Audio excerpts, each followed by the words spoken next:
During the dark and turbulent period leading up to WWII, a shadowy organization emerged with a sinister and ambitious agenda, the Hitler Youth. Born from intense nationalist sentiment and relentless Third Reich propaganda, this youth movement became the core instrument of Nazi ideology. Combining rigorous military discipline with ideological indoctrination, the Hitler Youth aimed to forge a generation unwaveringly loyal to Hitler, willing to sacrifice everything for the regime's warped vision of an Aryan future. Envisioning a powerful and glorious Germania, the bonds formed in these groups not only reinforced allegiance to the Führer, but also sowed deep-seated hatred toward the Reich's perceived enemies. As the war engulfed Europe, the Hitler Youth transcended its initial purpose, transforming into soldiers of a destructive ideology. Units such as the 12th SS Panzer Division Hitlerjugend, composed largely of these adolescents, were thrust into combat against a world they barely understood.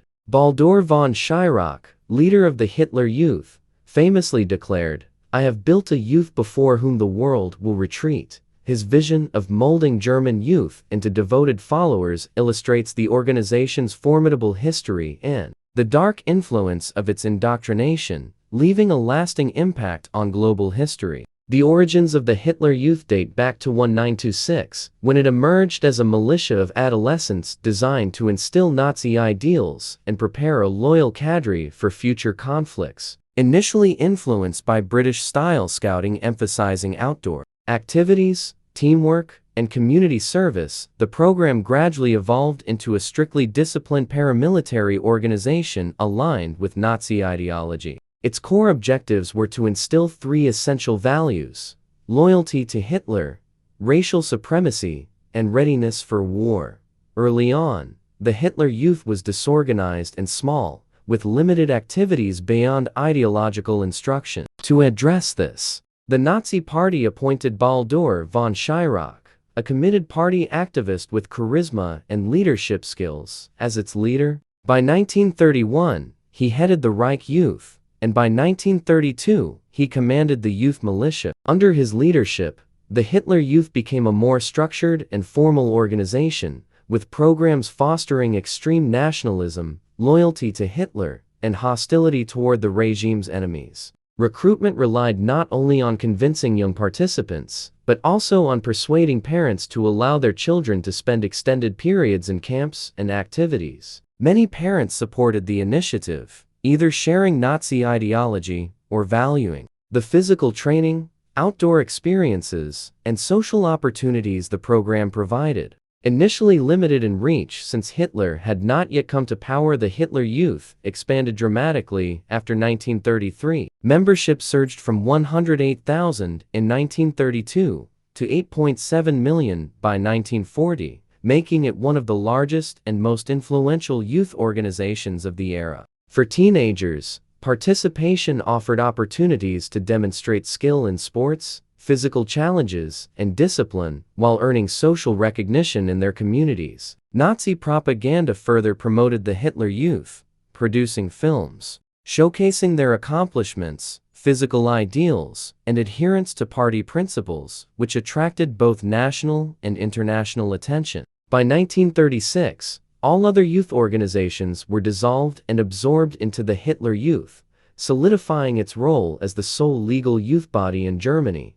Training camps, often located in rural or forested areas, provided young members with outdoor activities designed to mirror battlefield conditions. These camps varied in size, accommodating hundreds or thousands of youths. Members endured physically demanding exercises, including long marches with heavy backpacks, designed to build endurance, discipline, and teamwork. Sports from football to archery and horse riding were integral, as was weapons training. Under expert supervision, participants learned to handle firearms, maintain and load weapons, and practice basic combat tactics. These activities prepared the most skilled youths for possible military service or integration into the SS, instilling confidence and familiarity with weapons essential for their future roles in the Nazi war effort. Covered the technical aspects, but also had a crucial psychological component. It taught them to remain calm under pressure,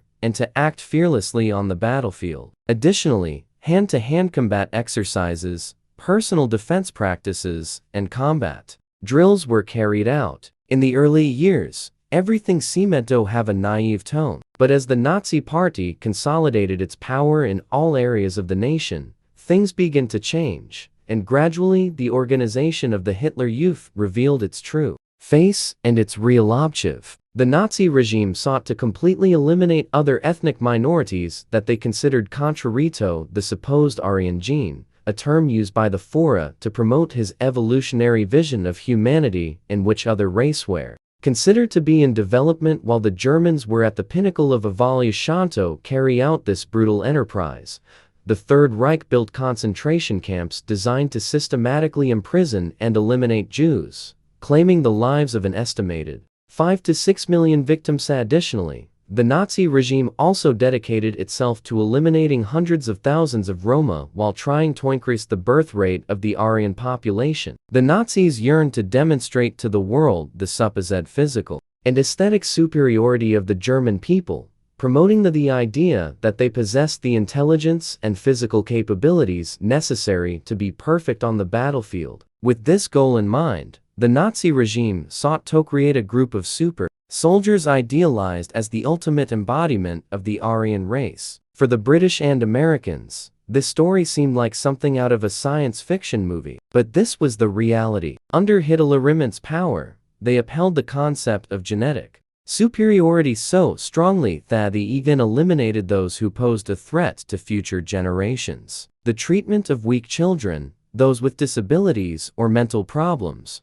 was a burden to the state. For that reason specific programs were implemented to carry out euthanasia in this group of minorities. Thus emerged the program known as Action T4, tasked with carrying out euthanasia on thousands of patients rising in hospitals and medical centers who suffered from various physical and mental disabilities. From its inception in 1939 until the end of the war, this sinister initiative ended the lives of approximately 300,000 innocent people in a cruel and ruthless act that reflected the brutality of the Nazi regime. There were other programs of euthanasia government that crossed all understandable limits, such as carrying out forced sterilizations on those people who possessed supposed undesirable genetics for the country. When unions between Aryan Germans and Jews arose, something that was strict prohibited, the Hitler Youth were not just a militia, they were the plan to completely Germanize Germany and abandon any other type of genetics that did not respect Aryan traits such as white skin, blue eyes,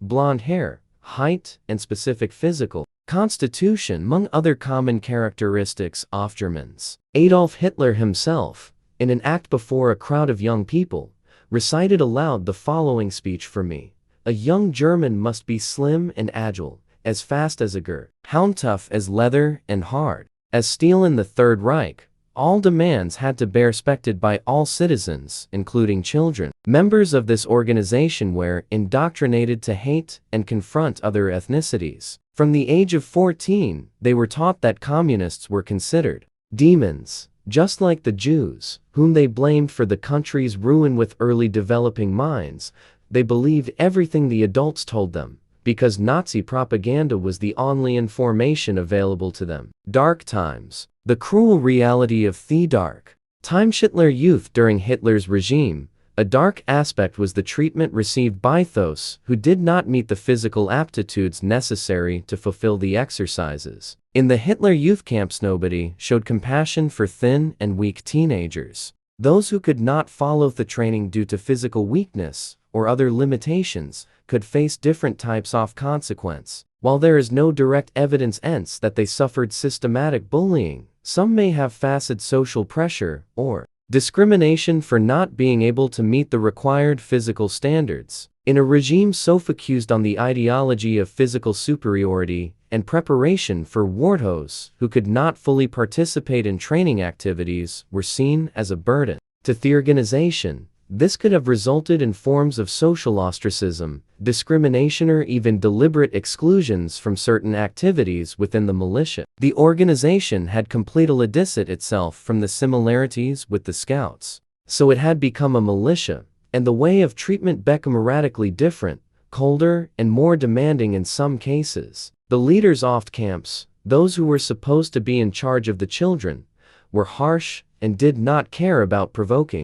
insults towards those who were unable to carry out a military exercise. There were also women within the Hitler Youth, and the female section of this organization was called the League of German Girls. In contrast to men, the role of women within the organization focused on traditional gender roles and preparing for their future role as wives and mothers in the Third Reich Germany. They also received ideological training and participated in patriotic and community activities, but their training did not focus as much on military aspects as that of men. Women were instructed in skills considered more appropriate for their gender within the Nazi context, such as sewing, cooking, homemaking, and childcare. The difference in training reflected the Nazi regime's view of gender roles and the division of labor between men and women in society. While men were trained to be soldiers and defenders of the fatherland, women learned to be obedient wives and dedicated mothers, thus contributing to the maintenance and propagation of the Nazi ideal of family and community. From a modern perspective, this may be seen as something vile and dark,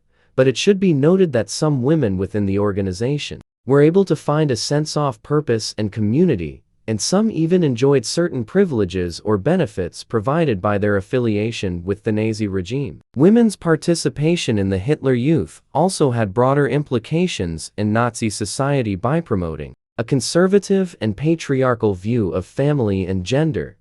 The Third Reich sought to reinforce its control over the population and foster conformity with its political and social ideals. Women were considered guardians of tradition and morality, and they were taught to value their role in the home and child rearing as a vital contribution to the welfare of the German nation. Despite the restrictions imposed by the regime, some women within the Hitler Youth found ways of resistance and autonomy. Through solidarity with other women and mutual support, they were able to challenge gender norms and seek greater freedom and autonomy within the limits imposed by the system, which were not few. However, these forms of resistance were difficult and risky, as the Nazi regime exerted strict control over all aspects of public and private life, including a rejection of anything that threatened the idea of family tradition, which was eliminated. Those young people with homosexual orientation within the Hitler Youth and in Nazi Germany in general faced strict prohibition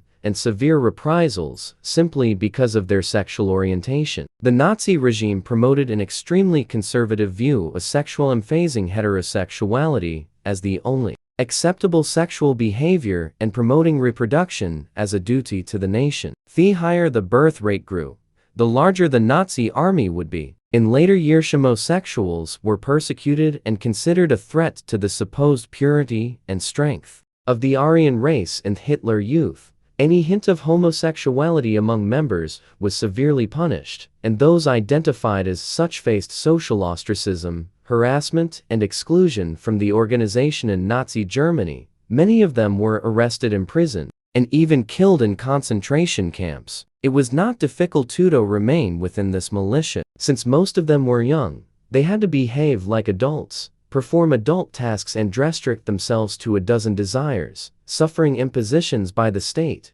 Some children decided to leave the Hitler Youth camps for various reasons. Among them were discontent with the training conditions, rejection of Nazi ideology, or the desire to be with their families. In addition, some young people may have experienced physical or emotional difficulties during training, leading them to make the decision to leave. The repercussions for children who made the decision to leave the camp could be severe. The state could also take indirect reprisals, such as excluding certain social or educational benefits for deserters and their families, or denying job or education opportunities in the future. In some cases, deserters could be subjected to physical reprisals or intimidation by members of the Nazi Party or the Hitler Youth themselves. These reprisals aimed to discourage desertion and reinforce social control over German youth during the Nazi regime. The Dark Night of Broken Glass. The appalling discrimination under the Nazis saw Hitler and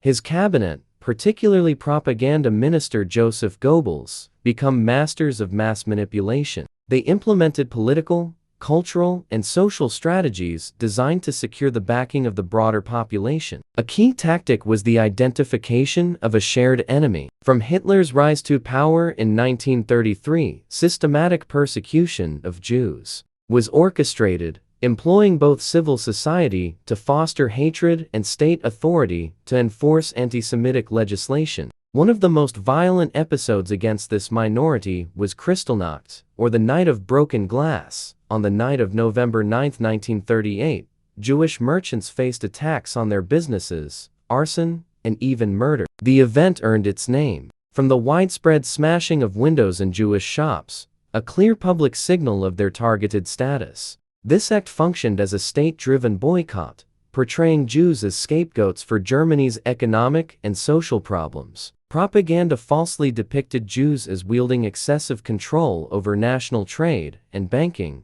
and the public, saturated with anti-Semitic messaging, largely accepted these claims. The ensuing violence, which resulted in roughly 91 Jewish deaths, aimed to exclude Jews from public life, marking the first steps toward their eventual eradication. Both civilians and Nazi paramilitary forces, including members of the Hitler Youth, participated, vandalizing synagogues, shops, and homes, while pressuring others to boycott Jewish businesses. Indoctrination started at a young age, and under Hitler's totalitarian regime, alternative viewpoints were almost impossible. Kristallnacht represented a critical turning point, foreshadowing the Holocaust. Tensions between German civilians, paramilitary groups, and Jewish communities had been building for years. As early as 1933, Jews were expelled from civil service positions, barring non-Aryans from government, education, and other public roles. In 1935,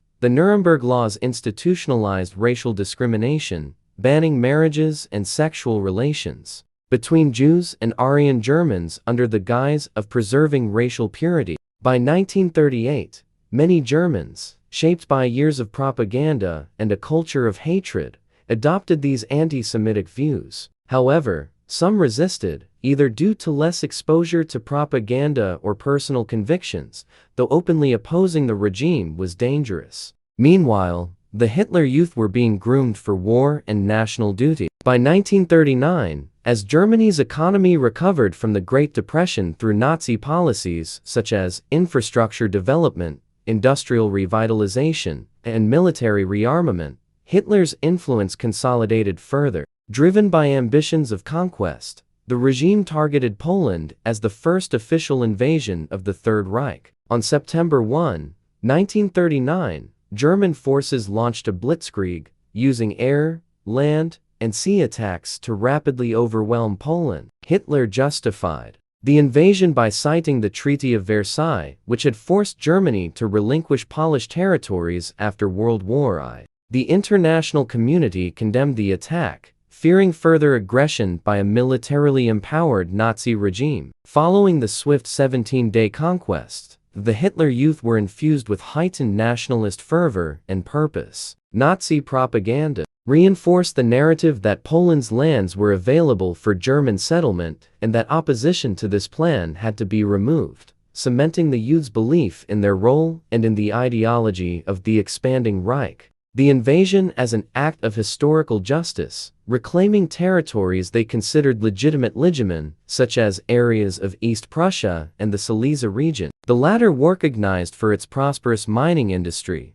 especially in coal and iron, crucial natural resources for the country's industrial and military development. In addition, control over these territories allowed Germany to expand its access to raw materials and strengthen its economic and industrial base. It was a dark time for the Hitler Youth because once the war began they had to participate in various tasks during the conflict. There are documented cases of young people between the ages of 14 and 18 who were forced to participate in battle, although it was not widespread practice. The shortage of soldiers fit for fighting on the front lines forced young people to take on this task. If they did not do this, they helped in other ways, such as performing tasks like messengers, logistics aides, civil defense, and other non-combatant functions. During these years, the most important thing for the Third Reich was to prevent the advance of Allied force at any cost. No one could refuse to participate in the conflict, and the Nazi Party had designed everything so that this would not happen. When affiliation with this organization became mandatory in 1936 under the Reich Youth Law, those who refused to join risked their parents being sanctioned and could even face the possibility of imprisonment. The Nazi regime exerted social pressure on families to comply with established laws and policies. Among the testimonies about the pressure to join the Hitler Youth during the Nazi regime, the account of the German writer Sebastian Haffner in his work History of a German stands out. Haffner describes how enrollment in the Hitler Youth became mandatory, causing tensions in German families. He himself initially resisted, but his father's concern about the potential family repercussions ultimately persuaded him. His testimony illustrates how the obligation to join the Hitler Youth not only posed risks for young people, but also tensions within families facing the regime's pressure. Youth in the trenches. Youth in the trenches. The rise and fall of the 12th SS Panzer Division. In relation to the young people belonging to the Hitler Youth who participated in the war, there are particular cases that stand out in history, such as that of the 12th SS Panzer Division. This military unit was one of the most unique and disturbing of the Third Reich. Mostly formed by teenagers, this division was created in 1943 when the Nazi regime, facing increasing pressure from the Allies, decided to turn to its most indoctrinated youth to strengthen its armed forces. Those who showed stronger ideological and physical commitment were selected to receive more intensive military training, similar to what the young members of the 12th SS Panzer Division received. The core of this division consisted of teenagers aged between 16 and 18 who, under the command of experienced Waffen-SS officers, prepared to face the worst aspects of war. One of the most significant moments for this division was its participation in the Battle of Normandy. In June 1944, after the Allied landing on the beaches of Normandy, the division was sent to the front to counter the advance of British and Canadian forces. Despite their youth, the soldiers fought with the tenacity and ferocity that surpassed their enemies. Reflecting both their indoctrination and their desperate defense of the Third Reich, the reality of combat was brutal for these young soldiers. One testimony reflects how tough that day was. The Battle of Normandy was hell. We fought with all our might, but we were outnumbered and outgunned. The Allies attacked us from all directions, and we saw our friends die, and many of us were wounded. Still, we never lost faith in our cause and our fora. We fought with bravery and determination. But in the end, we were young people facing a much larger and more powerful war machine. The Battle of Normandy was an experience we will never forget. And although we lost, we never gave up. They faced massive bombings, tank attacks, and the relentless Allied offensive. They suffered high casualties due to their inexperience and the fierce Allied resistance. The division, although it managed to temporarily delay the Allied advance, could not change the course of the war on the Western Front. As the war neared its end, the situation of the 12th SS Panzer Division became desperate in the final defense of Germany. These young fighters were involved in some of the bloodiest and most chaotic battles, including the defense of Berlin. Many of them died in combat. Others were captured and some tried to escape the imminent defeat. Parallel to the formation and deployment of the 12th SS Panzer Division, the Third Reich created the Volkssturm in October 1944 in a desperate attempt to mobilize the civilian population for the final defense of Germany. This popular militia was conceived when the war was clearly against Germany, and the Nazi regime sought to reinforce its lines with all available resources. The Volkssturm, known as the People's Storm, was composed of German men between the ages of 16 and 60 who were not enrolled in active military service. This included teenagers who had not been recruited for units like the Hitler Youth, older men, and even those who had been deemed unfit for regular military service due to various reasons such as illnesses. The creation of the Volkssturm was announced by Joseph G. B. L. and the organization was quickly structured under the command of the Nazi Party. The structure and training of the Volkssturm were extremely rudimentary due to lack of time and resources. Recruits received very little military training compared to the intensive training received by members of the 12th SS Panzer Division. Many of the Vogo were equipped with outdated or improvised weaponry and lacked the experience and discipline of regular soldiers. Despite these clear deficiencies, the Volkssturm was sent into battle on multiple fronts, especially in the defense of Berlin and other key cities against Allied and Soviet advances in the defense of Berlin. Its members were involved in extremely bloody and chaotic combat. Inexperienced young people, older men and civilians were sent to face better equipped and trained enemy forces, although some of its members showed notable courage. The lack of preparation and adequate equipment resulted in very high casualties and limited efficiency on the battlefield. With Germany's surrender in May 1945, this division ceased to exist. Like its others, the survivors faced an uncertain future in a devastated country during the denazification process carried out by the Allies.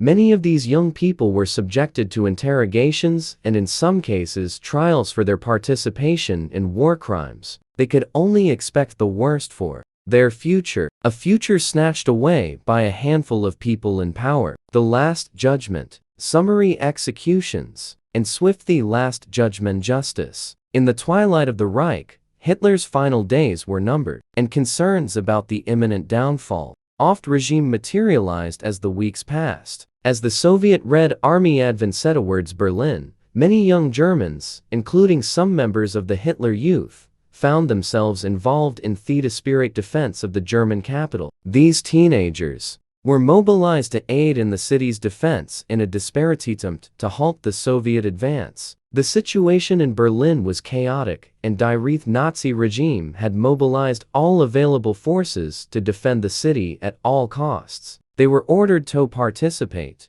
in building barricades, digging trenches, and fighting in the streets against the advancing enemy attack, one that rarely showed mercy. The fate of these soldiers was the darkest of all, as many died in combat, while the others were captured by Soviet forces and sent to prisoner of war camps. With the official end of the war, the Hitler Youth militia disintegrated the moment Allied forces entered and dominated German territory. After the suicides of Adolf Hitler, Josip Gerl, and other high-ranking Nazi officials, there was nothing more to do. The Second World War had finally ended. The Allied forces were compelled to disarm these groups of young people because, despite their youth, many were highly trained and possessed considerable skill in handling weapons. Upon receiving news of the conflict's conclusion, which had stretched on for more than 6 long years, some militia members chose to surrender, while others, influenced by Nazi propaganda and ideology,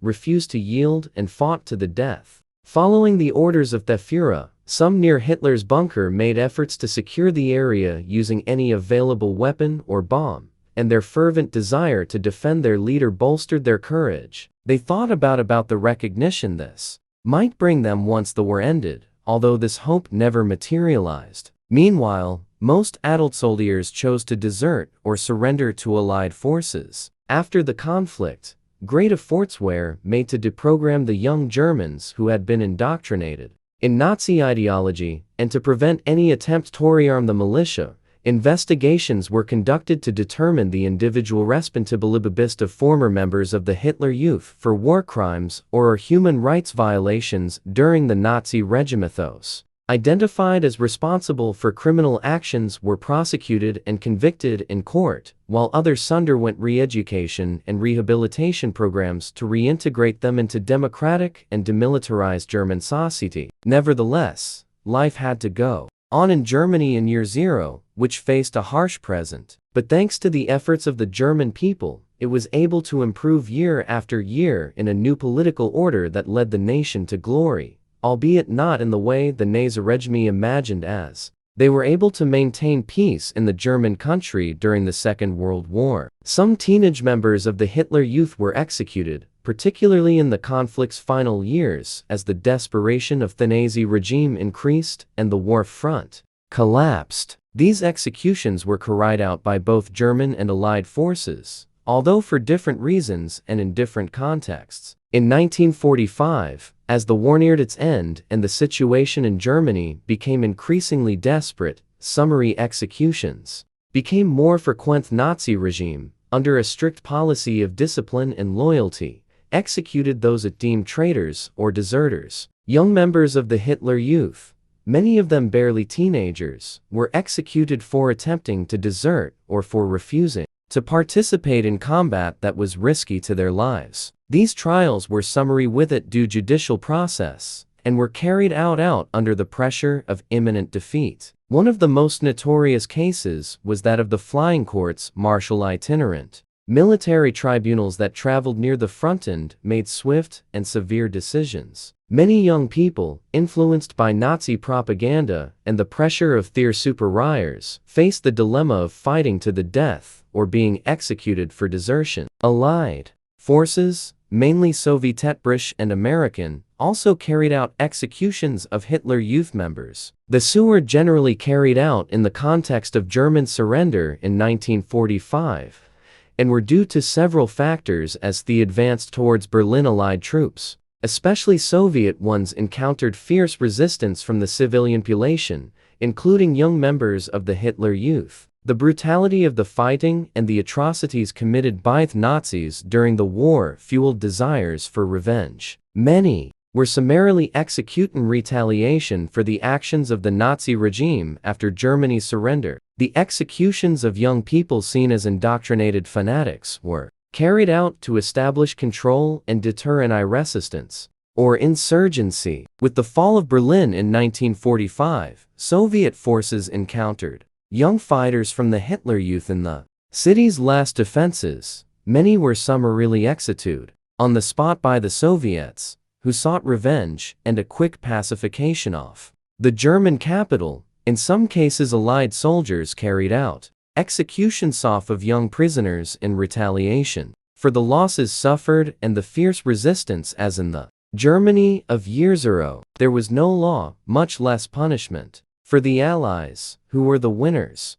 of the war. These executions, especially those carried out by Allied forces, took place in a context of total war, where rules of engagement and the protection of prisoners of war were often disregarded. Summary trials prevailed until early 1946, and executions were carried out swiftly, and coldly. Testimonies of cruelty experiences of the Hitler Youth in World War II. The experiences of young recruits' cruelty experience. Hitler Youth exemplifies the grim reality of a generation molded and ultimately sacrificed during the final years of the Third Reich. One harrowing account comes from Alphonse Heck, who joined the organization at just 10 years old and quickly advanced through its ranks. By 16, he was leading a group of teenagers defending his town against the Allied advance. Nazi indoctrination had instilled in him an unshakable belief in the Reich's eventual victory, even as defeat loomed. Under his command, these untrained youths confronted Allied forces that were far superior in numbers and weaponry. The combat was devastating. Many of his peers fell around him, and Heck, burdened by leadership, was forced to send children to their deaths. The mixture of terror, despair, and dawning awareness of his own manipulation left him with indelible memories of destruction and suffering, marking his youth forever. Similarly, Meta Mashman, a member of the League of German Girls, recounted a profoundly disturbing experience. At 15, she was deeply indoctrinated and actively involved in propaganda and war support. During the Battle of Berlin, she was compelled to care for wounded soldiers, many only slightly older than herself, some of whom died in her arms. Scarce medical supplies and pervasive despair created a constant atmosphere of horror. Confronted with the realities of death and the suffering of those she had been taught to despise, Mashman began to question the Nazi ideology she had once embraced unquestioningly. This exposure to brutality at such a young age left deep emotional scars and triggered a profound internal conflict regarding her role in the war and the propaganda she had perpetuated. Gunter Lux, recruited into the Hitler Youth at 16, was sent to fight on the Eastern Front. one of the bloodiest theaters of World War II. Ill-trained and armed with outdated weapons, he and his fellow young recruits faced relentless combat against the Red Army. Lux recalled a devastating ambush where his unit was decimated by Soviet forces. Surrounded by the bodies of friends, he struggled for survival in extreme cold, chaos, and deprivation. Though he survived, the constant proximity to death and trauma left a permanent mark, turning his youth into a living nightmare. These testimonies highlight the cruelty inherent in the Hitler Youth experience. They demonstrate not only the physical and emotional suffering endured, but also the ideological manipulation that drove children into a war they could barely comprehend. Their sober accounts, told without exaggeration, reveal the harsh truth of a generation sacrificed for a destructive ideology. The experiences of these young people stand as a stark reminder of the consequences of indoctrination and war, as well as the resilience of the human spirit under extreme duress. Many scholars have pondered how a culturally advanced nation like Germany could succumb to an ideology of hatred and violence. One explanation lies in the notion of national psychosis, a collective state in which society becomes vulnerable to extreme ideological influence. In this context, the rise of the Hitler Youth is particularly significant. The economic and social devastation after World War created fertile ground for resentment and hyper-nationalism,